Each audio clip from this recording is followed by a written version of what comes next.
നമസ്കാരം. വട്ടമേശ കഴിഞ്ഞ രണ്ടാഴ്ചകളിൽ ചർച്ച ചെയ്തത് ഉന്നത വിദ്യാഭ്യാസ രംഗത്തെക്കുറിച്ച് തന്നെയാണ്. ഈ വിഷയത്തിന്റെ ഒരു പ്രത്യേകതയും സമകാലിക പ്രാധാന്യവും കണക്കിലെടുത്ത് ആ വിഷയത്തെക്കുറിച്ച് ഒരിക്കൽ കൂടി നമ്മൾ ചർച്ച ചെയ്യുകയാണ്. വട്ടമേശയ്ക്ക് മുമ്പിൽ ഉന്നത വിദ്യാഭ്യാസ രംഗത്ത്, പ്രത്യേകിച്ച് എഞ്ചിനീയറിംഗ് വിദ്യാഭ്യാസ രംഗത്ത് എന്ത് സംഭവിക്കുന്നു എന്നുള്ള ഒരു വിഷയത്തിലേക്ക് കടക്കുകയാണ്. വട്ടമേശയിൽ പങ്കെടുക്കുന്നത് എബ്രഹാം കലമണ്ണിൽ. അദ്ദേഹം പത്തനംതിട്ട ജില്ലയിലുള്ള സിയോൻ ഗ്രൂപ്പ് ഇൻസ്റ്റിറ്റ്യൂഷൻസിന്റെ ചെയർമാനാണ്. 85 മുതൽ അദ്ദേഹം വിദ്യാഭ്യാസ രംഗത്തുണ്ട്. ഫിലിപ്പ് ജോൺ, അദ്ദേഹത്തിന്റെ ബാക്ക്ഗ്രൗണ്ട് എഞ്ചിനീയറിംഗ്, പ്രൊഫഷണൽ എഞ്ചിനീയറാണ്. തിരുവനന്തപുരം CET-യിൽ നിന്ന് എഞ്ചിനീയറിംഗ് പാസ്സായി. മദ്രാസ് IIT-യിൽ നിന്ന് M.Tech എടുത്തിട്ടുണ്ട്. അദ്ദേഹം ഇപ്പോൾ തിരുവനന്തപുരത്തെ Kuttichal Lourdes Matha college of science and technology സെക്രട്ടറിയാണ്. KR Sreejith, assistant director Eduzone civil service academy. ധാരാളം എഞ്ചിനീയറിംഗ് വിദ്യാർത്ഥികളും മെഡിക്കൽ വിദ്യാർത്ഥികളും IAS പഠിക്കാൻ ഇറങ്ങിത്തിരിച്ചിരിക്കുന്നു എന്നുള്ള ഒരു നല്ല വാർത്തയുമായിട്ടാണ് അദ്ദേഹം വന്നിരിക്കുന്നത്. നമുക്ക് വട്ടമേശ ചർച്ച ആരംഭിക്കാം. എബ്രഹാം കലമണ്ണിൽ, സ്വകാര്യ എഞ്ചിനീയറിംഗ് കോളേജ് എന്ന് പറഞ്ഞാൽ അതിന് വലിയ പ്രതിച്ഛായയൊന്നുമില്ലാത്ത കാലഘട്ടമാണ് ഇത്. ഈ കാലഘട്ടത്തിൽ ഞാൻ സ്വകാര്യ എഞ്ചിനീയറിംഗ് കോളേജ് നടത്തുന്ന ആളാണ്, ഞാൻ അവിടെ പഠിക്കുന്ന ആളാണ് എന്ന് പറയുന്ന പോലും വിഷമമായിരിക്കുന്നു വിദ്യാർത്ഥികൾക്ക്. ഈ ഒരു പ്രതിസന്ധി ഉണ്ടാക്കിയതാര്? നമ്മുടെ സമൂഹമാണോ, നമ്മുടെ സർക്കാരാണോ, നിങ്ങൾ തന്നെയാണോ, അതോ നമ്മുടെ ഇവിടെ പഠിപ്പിക്കുന്ന അധ്യാപകരാണോ? വളരെ പ്രയാസമായ ഉത്തരം പറയാൻ എനിക്കറിയാം. എങ്കിലും ഇന്നത്തെ സമൂഹത്തിന് നമുക്ക് കൊടുക്കുവാൻ കഴിയുന്ന കുഞ്ഞുങ്ങൾക്ക് പ്രൊഫഷണലി കൊടുക്കാൻ പറ്റിയ ഏറ്റവും നല്ല പ്രൊഫഷണൽ എന്ന് പറയുന്നത് ഒന്ന് മെഡിക്കൽ അല്ലെങ്കിൽ എഞ്ചിനീയറിംഗ്.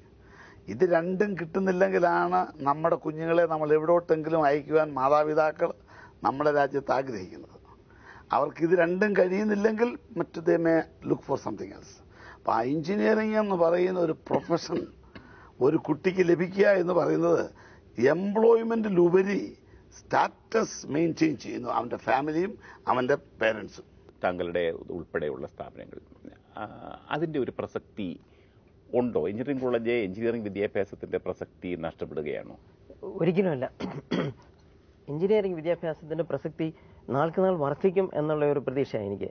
ഞാൻ എഞ്ചിനീയറിംഗ് പഠിക്കുമ്പം തിരുവനന്തപുരം എഞ്ചിനീയറിംഗ് ഉൾപ്പെടെ 5 എഞ്ചിനീയറിംഗ് കോളേജ് മാത്രമേ ഉള്ളൂ. അന്ന് ഇലക്ട്രോണിക്സ് ആൻഡ് കമ്മ്യൂണിക്കേഷൻ എഞ്ചിനീയറിംഗ് അല്ലെങ്കിൽ ടെലികമ്മ്യൂണിക്കേഷൻ എഞ്ചിനീയറിംഗ് എന്ന് പറയുന്ന വിഭാഗം തിരുവനന്തപുരം എഞ്ചിനീയറിംഗ് കോളേജ് മാത്രമേ ഉള്ളൂ. 45 കുട്ടികൾ മാത്രമേ അവിടെ പഠിക്കുന്നുള്ളൂ.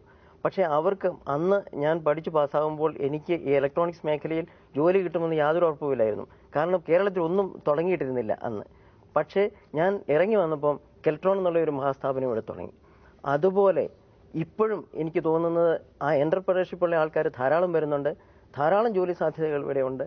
എനിക്ക് തന്നെ പ്രകടമായിട്ടുള്ള, ഞാൻ ഇലക്ട്രോണിക്സ് കഴിഞ്ഞിട്ട് കമ്പ്യൂട്ടർ സയൻസ് മേഖലയിലും 2 രീതിയിലും വർക്ക് ചെയ്തിട്ടുള്ള ഒരു പ്രൊഫഷണലാണ്. നമുക്ക് ഇത്രയും എഞ്ചിനീയറിംഗ് കോളേജുകൾ വേണോ? ഈ എഞ്ചിനീയറിംഗ് കോളേജ് എല്ലാം കൂടി സൃഷ്ടിക്കുന്ന, ഉണ്ടാക്കിയെടുക്കുന്ന എഞ്ചിനീയറിംഗ് ബിരുദധാരികൾ ഇത്രയും വേണോ എന്നുള്ള ചോദ്യം. ഒരുപക്ഷെ നമ്മുടേതായ ഈ പരിമിതമായ കേരളം എന്നുള്ള സ്ഥലം മാത്രം നോക്കാതെ അതിലേക്ക് അപ്പുറം നമ്മുടെ ആൾക്കാര് മറ്റ് രാജ്യങ്ങളിൽ പോയി, മറ്റ് സംസ്ഥാനങ്ങളിൽ പോയി ആണ് കൂടുതൽ ജോലി ചെയ്തുകൊണ്ടിരുന്നത്.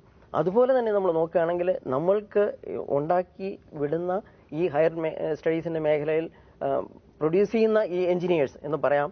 അപ്പോൾ അവർക്കൊക്കെ ധാരാളം ഓപ്പർച്യൂണിറ്റീസ് നമുക്ക് പുറത്ത് കാണാൻ പറ്റും, പുറം രാജ്യങ്ങളിൽ കാണാൻ പറ്റും, പുറം സംസ്ഥാനങ്ങളിൽ കാണാൻ പറ്റും. ശരിക്കും പറഞ്ഞു കഴിഞ്ഞാൽ ഇവിടെ കൂടുതൽ പ്രൊഡക്ഷൻ കൂടുകയും കൂടുതൽ ഗവേഷണ സാധ്യതകളായി എന്നെ സംബന്ധിച്ചിടത്തോളം എനിക്ക് വലുതായിട്ട് ഇവിടെ കാണാൻ പറ്റുന്നത് ധാരാളം ഗവേഷണ സാധ്യതകൾ. നോളജ് വർക്കേഴ്സ്, നമ്മൾ വെറും ഇൻഡസ്ട്രിയൽ പ്രൊഡക്ഷൻ ലേബർ അല്ല നമ്മൾ നോക്കേണ്ടത്. ശരിക്കും നോളജ് വർക്കേഴ്സ് എന്നുള്ള ചിന്താഗതിയിൽ നമ്മൾ നോക്കുകയാണെങ്കിൽ നമ്മുടെ കുട്ടികൾക്ക് സാധിക്കും. കുറച്ചുകൂടി ഒരു ഓറിയന്റേഷൻ കൊടുക്കുകയാണെങ്കിൽ നമുക്ക് തീർച്ചയായിട്ടും ലോകത്തിന്റെ തന്നെ നല്ലൊരു എഞ്ചിനീയറിംഗ് ആൾക്കാരെ ഇവിടെ സൃഷ്ടിക്കാൻ പറ്റും. നോളജ് ഇക്കണോമിയിലേക്ക് കടക്കുമ്പോൾ എഞ്ചിനീയറിംഗ് എന്നുള്ളത് ടെക്നിക്കൽ വിദ്യാഭ്യാസമാണ്. അതിന്റെ അപ്പുറത്തെ അതിനെ ഒരു നോളജ് ഇക്കണോമിയിലേക്ക് അവനെ തന്നെ ട്രാൻസ്ഫോം ചെയ്ത് മാറ്റുക.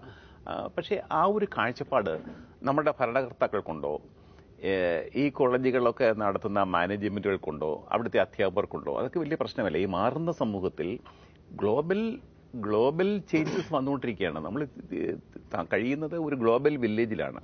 അപ്പോൾ ലോകത്തിലെങ്ങും നടക്കുന്ന വ്യത്യാസങ്ങളും മാറ്റങ്ങളും ഒക്കെ അതുമായിട്ട് കമ്പീറ്റ് ചെയ്യാൻ പറ്റുന്ന ആ ലെവലിലേക്ക് ഉയരാനെങ്കിലും കഴിയുന്ന ഒരു തലമുറ വേണം നമുക്കുണ്ടാകാൻ. അതിന് തക്കവണ്ണം നമ്മുടെ സ്വകാര്യ എഞ്ചിനീയറിംഗ് കോളേജുകൾ, സ്വകാര്യ മെഡിക്കൽ കോളേജുകൾ, സ്വകാര്യ വിദ്യാഭ്യാസ സ്ഥാപനങ്ങൾക്ക് ഉയരാൻ കഴിഞ്ഞിട്ടുണ്ടോ എന്നുള്ളതാണ് എൻ്റെ ചോദ്യം. നമ്മളിപ്പം സ്വകാര്യ എഞ്ചിനീയറിംഗ് കോളേജ് ആയാൽ തന്നെ ഇപ്പം ഒരുപാട് പത്രങ്ങൾ കാണുന്നുണ്ട്. നമ്മൾ കോളേജ് അവരുടെ പ്രോജക്റ്റ് വർക്കിന്റെ ഭാഗമായിട്ട് സമൂഹത്തിന് വേണ്ടുന്ന ഉപകാരപ്പെടുന്ന പല പ്രോജക്റ്റുകൾ ഉണ്ടാക്കാറുണ്ട്. അതായത് ട്രാഫിക്കിന് അല്ലെങ്കിൽ ട്രാഫിക് പരിഷ്കരണത്തിന് വേണ്ട പ്രോജക്റ്റുകൾ, അല്ലെങ്കിൽ ഈ പറയുന്ന പോലെ നാച്ചുറൽ ഹസാർഡ്സ് ഉണ്ടായി കഴിഞ്ഞാൽ ഏതൊക്കെ ചെയ്യണം, അതുള്ള ടെക്നിക്കലായിട്ടുള്ള ഡിവൈസുകൾ, ഇങ്ങനെ പല സാധനങ്ങൾ അവരുടെ ആ ഒരു പ്രോജക്റ്റ് വർക്കിന്റെ ഭാഗമായിട്ട് ചെയ്യുന്നുണ്ട്.